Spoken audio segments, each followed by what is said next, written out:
Futures climbing as Wall Street looks for the S&P 500 to build on all-time highs.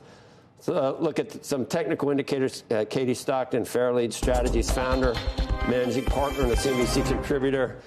So we had that good end-of-year run and then some consolidation. But are we back on track, do you think, for the S&P? And what is near-term, intermediate-term? How does it look?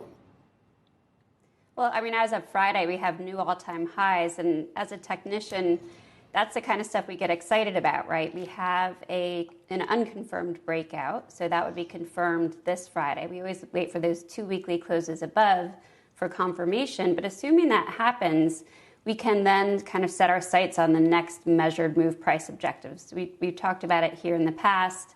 6,100 from the breakout to new highs is a long-term measured move projection, which essentially assumes the trajectory of the trend off of the COVID corrective low will maintain itself. So it does seem a bit aggressive, as you can imagine. With that in mind, it was such a steep uptrend. But even so, it does dictate a bullish bias. And by the definition of new highs, it means there's no resistance left on the charts. And it does tend to generate additional momentum. Also, sentiment tends to shift. Maybe we're also seeing that on the economic front as well in a way to justify the new highs. So we're excited about it, assuming that breakout is confirmed. Apple is looking better. I mean, we need the magic 7, whatever they are. We need them to lead us higher, don't we? Well, you know, Microsoft is bigger than Apple, and it looks great. About the same. I actually just posted a chart. Yeah. So it has this long-term cup and handle formation. It's a bullish setup. And then it also broke out from a consolidation phase. Apple is reacting to short-term oversold conditions near support, so that's what we would want to see. It is certainly disadvantaged as a chart relative to something like Microsoft or NVIDIA. But I think we've seen breadth expand enough, and also participation among the mega caps strong enough to sustain the market, even if Apple isn't really participating. So financials, to a lesser degree, industrials, maybe healthcare kicking in here.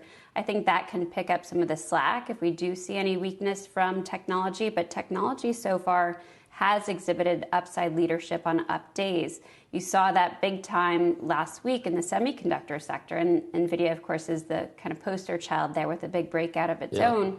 But the semis tend to exhibit upside leadership in stronger tapes.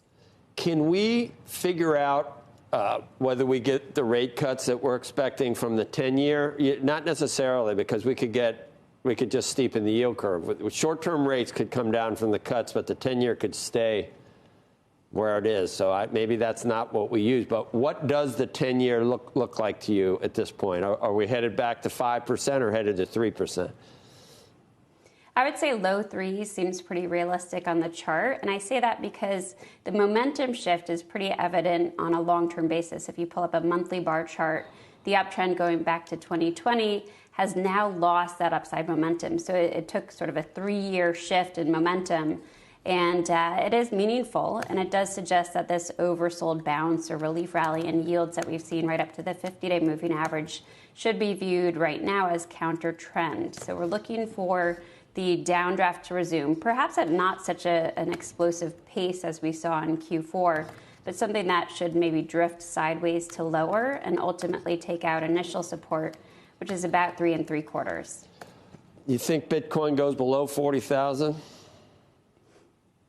I do, but not for long. I want to respect the uptrend behind Bitcoin and the series of breakouts that preceded this pullback.